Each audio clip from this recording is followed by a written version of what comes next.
I sat at the family dinner table trying not to cry. My throat felt tight, like someone had wrapped their hands around it and squeezed. April tapped her wine glass with a spoon, and the delicate chime made everyone look up from their plates. She was smiling, that cruel little smile I'd seen too many times before. "Guess who got fired today?" she announced, her voice dripping with false sympathy. My heart stopped. 20 pairs of eyes turned toward me. Heat crawled up my neck and spread across my cheeks. I stared at my untouched plate of pasta, wishing I could disappear. "Seriously, Vanessa? Are you actually going to cry right now?" April laughed, louder this time. The sound echoed off the walls of our parents' dining room, then a deep voice cut through the laughter like a knife through butter. "Is this how you treat family, April?" Her new boss stood in the doorway, his face hard as stone. April went completely pale. The wine glass slipped from her fingers and shattered on the floor. Time seemed to freeze in that moment. My chest tightened with something between relief and disbelief. My sister stared at her boss like she'd seen a ghost walking through the front door. Her mouth opened and closed, but no sound came out. And now, finally, let me properly introduce myself. My name is Vanessa Carter, and until 8 hours ago, I thought I had my life together. I was 28 years old with a decent job at a marketing firm. I had an apartment I could afford, friends I loved, and plans for the future. Then everything fell apart in a single conference room meeting. My job was gone, just like that. My savings account wasn't empty, but it wasn't full either. I had maybe 3 months before real panic would set in. And my sister? She was absolutely delighted by my failure. My future had become a giant question mark, hanging over my head like a storm cloud ready to burst. Let me take you back to this morning. The sky was gray when I walked into the office building. Something felt wrong the moment I stepped through the automatic doors. My manager, Patricia Wilson, was waiting by my cubicle. She wouldn't look me in the eyes. "Vanessa, can you come with me, please?" Her voice was too gentle, too careful. We walked to the small conference room at the end of the hall. 2 people from Human Resources sat at the table with folders in front of them. The room felt smaller than usual, like the walls were closing in. "We're making some difficult decisions," Patricia said, still not meeting my gaze. "Budget cuts across the department. We have to let you go." The words hit me like a punch to the stomach. The room started spinning slightly. I signed papers with fingers that wouldn't stop trembling. My vision blurred. I texted April as soon as I got to my car, needing someone to talk to. She left me on red. I drove home in a daze, barely remembering the route. My apartment felt too quiet when I walked in. I sat on my couch and stared at the wall for what felt like hours. Around 3 in the afternoon, April showed up at my door. She didn't call first or knock gently. She just barged in like she owned the place, wearing designer sunglasses and carrying her expensive purse. "Oh my God, Vanessa, I just heard," she said, pulling me into a hug that felt more like a performance than comfort. Her arms were too tight around my shoulders. "That's absolutely awful. I'm so sorry this happened to you." But her eyes told a different story. They practically sparkled with satisfaction. She pulled back and looked at me with fake concern painted across her face. "Maybe you should have worked harder," she whispered, just loud enough for me to hear but quiet enough to deny later. "You know, really shown them what you're worth." The words stung worse than being fired. The next day, April called with an idea. "Mom's planning a family dinner tomorrow night," she said, her voice too cheerful. "She wants everyone together to support you through this difficult time. You should definitely come." I should have known better. I should have seen the trap being laid right in front of me. But I was vulnerable and hurting, desperate for family support. I said yes. When I arrived at my parents' house the following evening, April was already there, setting the table with unusual enthusiasm. She seated me at the head of the long dining table, right in the center where everyone could see me clearly. "You're the guest of honor tonight," she said with a smile that didn't reach her eyes. The rest of the family arrived one by one. My parents, my aunts and uncles, my cousins, even my grandmother who rarely left her house anymore. April vibrated with barely contained excitement. I was the evening's entertainment, and she was the director of this cruel show. Dinner started normally enough. People asked polite questions about my job search. They offered generic advice about updating my resume and networking. I nodded and smiled, pushing food around my plate. Then April stood up, tapping her glass again for attention. Everyone quieted down and looked at her expectantly. "I just want to say something," she began, her voice dripping with false sweetness. "Let's all say a prayer that Vanessa finds a new job before she has to move back in with Mom and Dad." Laughter rippled around the table like a wave. Not everyone laughed, but enough did to make my face burn with shame. My cousin Timothy snorted into his napkin. Uncle Frank chuckled and shook his head. Even my own mother smiled slightly, probably thinking April was just trying to lighten the mood. I looked down at my lap, fingernails digging crescents into my palms. I wanted the floor to open up and swallow me whole. April wasn't done yet. "And you know what the worst part is?" April continued, really warming up to her audience now. "She actually thought she was irreplaceable at that company." More laughter. My vision blurred with unshed tears. I blinked them back furiously, refusing to give her the satisfaction. Then that voice cut through the noise like thunder. "April, this is extremely disappointing." Every head in the room turned toward the doorway. A tall man in an expensive gray suit stood there, his expression cold and disapproving. April's face went from flushed with triumph to completely pale in seconds. Her mouth fell open. "Mr. Hall," she stammered, nearly knocking over her chair as she stood. "What are you doing here?" He stepped into the dining room with quiet authority. "My niece Brooke works at the restaurant down the street. She's your server tonight, remember? She mentioned your family gathering." His eyes swept across the table before landing on me. Recognition flickered across his face, and his expression softened slightly. Mr. Hall squinted at me like he was trying to place my face in his memory. The room had gone completely silent. You could have heard a pin drop on the carpet. "Vanessa," he said slowly, and my name sounded different coming from his mouth. Important somehow. "You helped me once, didn't you? A few years back?" April made a choking sound. Everyone at the table looked between me and this stranger in confusion. My mind flashed backward through time, landing on a memory I'd almost forgotten. It had been 3 years ago. Maybe 4. I was working at a different company back then. A small financial consulting firm. It was late on a Friday evening, almost 7 o'clock. Everyone else had gone home for the weekend. A man had rushed in through the front door, panic written all over his face. He needed help desperately, something about loan approval paperwork that had been lost. His entire business expansion depended on getting those documents filed by Monday morning. I remember looking at that frantic man and seeing real fear in his eyes. He wasn't being dramatic or entitled. He was genuinely terrified of losing everything he'd worked for. His hands shook as he explained the situation. A computer crash had corrupted his files. His assistant had quit unexpectedly. He had no backup copies of crucial financial records. Most people would have told him to come back Monday and deal with it through proper channels. But something in his desperation moved me. Maybe I saw a reflection of my own fears about failure. Maybe I was just in a helpful mood that day. Whatever the reason, I stayed. We worked together for 4 hours, reconstructing spreadsheets and tracking down backup documentation. I called in favors from colleagues who had access to databases we needed. By 11 o'clock that night, we had everything organized and ready for submission. That man had looked at me like I'd saved his life. "I'll never forget this," he'd said, shaking my hand firmly. "Seriously, thank you." Back in the present moment, Mr. Hall's eyes held the same warmth I remembered from that night. "You stayed past closing to help me reconstruct those loan documents," he said to me, his voice gentle now. "You wouldn't even let me pay you extra for your time. I've never forgotten that kindness." April looked like someone had physically slapped her across the face. "You know her?" she whispered, her voice barely audible. The triumph from moments ago had completely evaporated. Her hands gripped the edge of the table so hard her knuckles turned white. Mr. Hall turned his attention back to my sister, and his expression hardened again. "Yes, I know her. And from what I just witnessed, I'm deeply concerned about the judgment and character you've displayed tonight."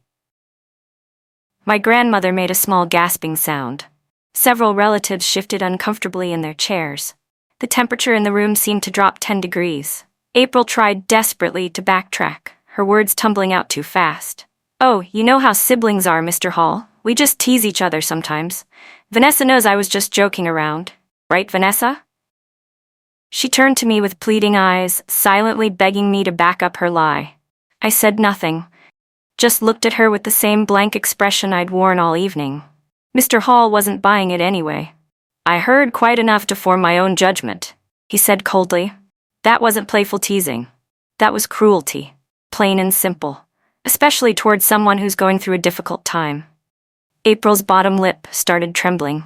She mumbled something about needing the bathroom and practically ran from the dining room. We could hear her footsteps pounding up the stairs. The silence she left behind was thick and uncomfortable. My mother cleared her throat nervously. Uncle Frank suddenly became very interested in his dinner plate. Nobody seemed to know what to say next. Mr. Hall turned his attention to me, his expression softening considerably. He pulled out the chair next to mine and sat down, ignoring the shocked looks from my relatives. "Vanessa, are you still working at the consulting firm where we met?" he asked. I swallowed hard, my throat still tight from holding back tears. "No, sir, I left that job about 2 years ago. I've been working in marketing since then." I paused, then added quietly, "Well, I was working in marketing until yesterday." He nodded slowly, processing this information. His eyes showed understanding and something else. "Opportunity, maybe." "I see. Well, the universe works in mysterious ways, sometimes." He pulled a business card from his jacket pocket and handed it to me. The card was heavy, expensive paper. It read, "Lawrence Hall, CEO, Pinnacle Solutions Group. Come see me Monday morning," he said simply. 9 o'clock. We'll talk about possibilities." April chose that exact moment to return from the bathroom, her eyes red and makeup smudged. She heard his words and froze in the doorway. The rest of the dinner was impossibly awkward. People tried to make small talk, but the energy had completely shifted. April sat back down at the table but didn't say another word. She pushed food around her plate mechanically, not eating anything. When it was finally time to leave, she offered to drive me home. We'd come separately, but my car was making strange noises and probably needed repairs I couldn't afford right now. The drive was silent and tense. No music played on the radio. No conversation filled the space between us. April's knuckles were white on the steering wheel, gripping it like she was holding on for dear life. I could practically hear the thoughts racing through her head. She was terrified and furious at the same time. But I didn't gloat or make smug comments. I just stared out the passenger window at the passing streetlights, feeling strangely calm for the first time in days. The tables had turned so quickly, it made my head spin. Monday morning arrived too slowly and too fast at the same time. I spent the weekend alternating between hope and doubt. Maybe Mr. Hall's offer was just politeness. Maybe he'd forgotten about it by now. Maybe I'd show up and he'd have nothing real to offer. But I got up early anyway, put on my best interview suit, and drove to the address on his business card. Pinnacle Solutions Group occupied the top 3 floors of a downtown skyscraper. The lobby was all marble and glass, intimidatingly professional. A receptionist directed me to the executive floor. Mr. Hall's office was corner-positioned with floor-to-ceiling windows overlooking the city. He stood when I entered, smiling warmly and shaking my hand. "Vanessa, thank you for coming. Please sit down." We talked for over an hour. He explained that his company specialized in business consulting and financial restructuring. They were expanding rapidly and needed talented people. "You helped me when you had absolutely no obligation to do so," he said. "I'd like to offer you a contract position. Temporary at first, maybe 3 months. Let's see how you do, and we'll discuss something permanent if it's a good fit." My heart lifted like a balloon released into the sky. I started the following Monday. The work was challenging, but interesting. My coworkers were professional and welcoming. I threw myself into projects with an energy I hadn't felt in years. Within the first week, I started hearing whispers around the office. Nothing specific at first, just fragments of conversations that would stop when I walked by. Then I started picking up names. April's name. My sister worked in the accounting department, 2 floors below mine. I hadn't even realized she worked for the same company. The pieces started clicking together. This was her new job, the one she'd been bragging about for months. The whispers I heard weren't about me, they were about her. April's always late to meetings. She blames everyone else when things go wrong. Did you hear she might have forged some signatures on those contracts? I kept my head down and stayed completely out of it. I didn't contribute to the gossip or ask questions. I just focused on my own work, staying neutral. The truth would reveal itself without my help. 2 weeks into my contract, I ran into April in the break room. She was standing by the coffee machine, but she wasn't making coffee, just standing there staring at nothing. When I walked in, her head snapped up and her eyes went wide. For a moment, we just looked at each other. Then she moved closer, her voice dropping to an angry whisper. "You're trying to replace me, aren't you? That's what this is all about. You got yourself hired here just to steal my job." I shook my head calmly, pouring myself a cup of coffee. "April, I didn't even know you worked here until after I started, and I'm not trying to replace anyone. I'm just doing my job." She didn't believe me. I could see it in her eyes. "You've always been jealous of me," she hissed. "Always wanted what I have. Well, it's not going to work this time." She stormed out of the break room, leaving her empty mug on the counter. I picked it up and put it in the dishwasher. Then I finished making my coffee and went back to work. Mr. Rai Hall was a careful man. I learned this quickly during my time at Pinnacle Solutions. He noticed things. Small inconsistencies that other people might overlook. Numbers that didn't quite add up. Patterns that seemed suspicious. I was in his office one afternoon delivering a report when I saw him frowning at his computer screen. "These expense reports are strange," he muttered, more to himself than to me. "The amounts are just under the threshold that requires additional approval, repeatedly. That's either remarkable luck or something else." He didn't say whose expense reports he was reviewing, but I had a sinking feeling in my stomach. Over the next week, Mr. Hall started digging deeper. He did it quietly, without making announcements or accusations. Meanwhile, I kept my head down and focused on my own projects. I was building trust with my team, delivering quality work ahead of deadlines, and staying far away from any office politics. Whatever was happening with April's situation, I wanted no part of it. I didn't need to be involved. The truth would surface on its own. On a Thursday afternoon, everything came to a head. I was at my desk working on a client presentation when I heard raised voices from down the hall. Security appeared, walking purposefully toward the elevators. 10 minutes later, April emerged from the Human Resources office. Her face was bright red, and tears streamed down her cheeks. 2 HR representatives flanked her as she walked to her desk to collect her belongings. She looked around wildly, her eyes landing on me through the glass partition between our departments. The look she gave me was pure hatred. She clearly thought I was somehow responsible for whatever had just happened. I didn't even look up from my computer, just kept typing, my face carefully neutral. April was escorted to the elevator with a small box of her personal items. As the doors closed, she was still glaring at me. The office buzzed with speculation for the rest of the day. I heard fragments, something about falsified documents and inappropriate conduct. But I didn't ask questions or participate in the gossip. That evening, my phone exploded with texts from family members. April had apparently called everyone's, claiming I'd sabotaged her career. The weekend passed in a blur of family drama. My mother called, confused and upset. April had told her some story about me plotting against her, turning her boss against her, and stealing her job. I explained calmly what had actually happened. How I'd been offered a position in a completely different department. How I'd had no involvement in whatever HR issues April was facing. My mother seemed torn between believing me and defending her other daughter. But then Monday brought new developments that nobody had expected. Mr. Hall called a mandatory meeting for the entire accounting department. I wasn't part of that department, but word spread quickly through the building. Another discrepancy had been found in April's work. This one was bigger than the first. Much bigger.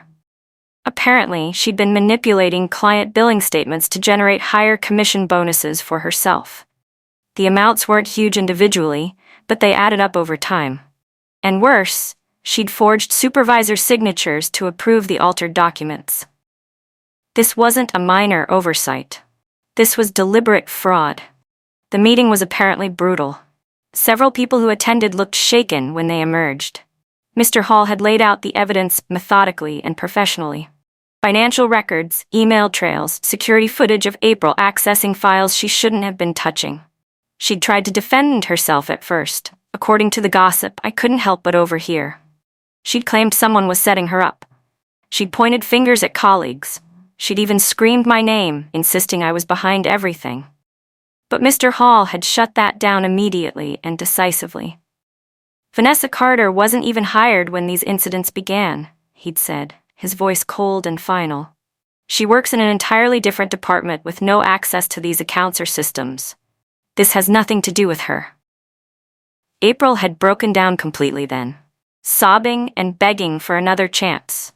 But the evidence was too clear, too documented, too damning. She was suspended immediately pending a full investigation. 2 days later, the investigation concluded. April was terminated for cause. Her career at Pinnacle Solutions was over. The official announcement came through email on Wednesday morning. The company rarely sent all staff emails about individual terminations, but this situation involved financial fraud affecting client accounts. They wanted everyone to know the matter had been handled. I read the email 3 times, feeling a complex mix of emotions. Relief that my name had been cleared. Sadness for my sister, despite everything she'd done. And a strange sense of justice that felt both satisfying and uncomfortable. That afternoon, Mr. Hall called me into his office. I was nervous, unsure what this meeting might be about. But when I sat down, he was smiling. "Vanessa, your work over these past 6 weeks has been truly exceptional," he said, leaning back in his chair. "Your client presentations are thorough and professional, your analysis is sharp, your team members respect you, and you've handled a very difficult personal situation with remarkable grace and discretion." He paused and I held my breath. "I'd like to offer you a full-time position as senior analyst. Better title, better salary, full benefits package. What do you say?" I accepted the position immediately, though I tried to maintain some professional composure. Inside, I was screaming with joy and relief. My 3-month emergency fund could go back to being actual savings. My apartment was safe. My future suddenly had shape and direction again. I thanked Mr. Hall sincerely, though I made it clear my gratitude was for the opportunity, not for anything that had happened with April. I didn't want my sister to fail, I told him honestly. I never wanted this outcome for her. He nodded with understanding. "I know you didn't. That's part of why I respect you. You could have been vindictive, but you weren't. You just focused on doing excellent work." That weekend, there was another family gathering. A cousin's birthday party at my parents' house. I almost didn't go, expecting more drama and accusations. But my mother had called personally, asking me to attend. April showed up late, looking different than I'd ever seen her. She'd lost weight. Her clothes looked rumpled. The usual spark of confidence that defined her personality had completely vanished.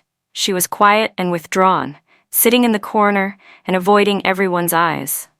I greeted everyone at the party warmly, including April. I didn't rub my success in anyone's face or make pointed comments. When relatives asked about my new job, I answered briefly and changed the subject. Several family members pulled me aside throughout the afternoon. The conversations were surprisingly similar. "We misjudged you, Vanessa," my Uncle Frank admitted, looking genuinely ashamed. "We always thought April was the successful one, the ambitious one. But we see now that you're the one with real integrity." My Aunt Caroline squeezed my hand. "You're so much stronger than we realized, and you handled everything with such grace. I'm proud of you." Even my grandmother, who'd always doted on April, took me aside. "That girl made her own choices," she said, shaking her head sadly. "What happened to her isn't your fault. She brought it on herself with her own arrogance and dishonesty." The shift in family dynamics was dramatic and uncomfortable. I didn't enjoy seeing April isolated and diminished, even after everything she'd done to me. As the party wound down, I found myself alone in the kitchen washing dishes. April appeared in the doorway, startling me. For a long moment, we just looked at each other. The sister who'd humiliated me at dinner, the sister whose career had imploded while mine took flight. "I'm sorry," she said finally, her voice barely above a whisper, "for what I said at that dinner, for laughing at you, for being cruel when you were hurting." I dried my hands on a dish towel, processing her words. She looked genuinely broken, humbled in a way I'd never seen before. I accept your apology, I said quietly. But April, what happened at work had nothing to do with me. You made choices that caught up with you. That's not my fault. She nodded, tears spilling down her cheeks. I know it was all me. I just wanted so badly to be successful and important. I took shortcuts and convinced myself everyone did it. We talked for another 20 minutes. Really talked. Maybe for the first time in years. I didn't forgive everything immediately. Trust takes time to rebuild, but it was a start. Weeks turned into months. I settled fully into my role at Pinnacle Solutions. My confidence grew with every successful project. My bank account recovered. My life stabilized in ways I hadn't dared hope for during those dark days after being fired. I learned that Mr. Hall had specifically requested I be assigned to his division after the dinner incident. He'd been impressed by my composure and wanted to see if I could perform under pressure. I'd passed that test without even knowing I was being evaluated. April eventually found a new job at a smaller company, nothing as prestigious as Pinnacle Solutions, but honest work. We started having coffee together occasionally. Our relationship would never be what it was before, but it was something. Better than the bitterness that could have consumed us both. Looking back, I realized something important. My rise wasn't about revenge. It was about redemption. And April's downfall wasn't caused by me. It was simply the natural consequence of seeds she'd planted herself. Sometimes the universe has a way of balancing things out.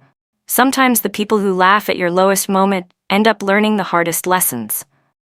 And sometimes, just sometimes, losing everything is actually the beginning of finding yourself. I walked into work each morning feeling lighter, whispering quiet prayers of gratitude, not for my sister's suffering, but for my own strength, for the reminder that character matters more than circumstances, for the knowledge that dignity and hard work eventually speak louder than cruelty and shortcuts. The story didn't end with dramatic confrontation or public vindication. It ended with peace. And honestly, that felt better than any revenge could have.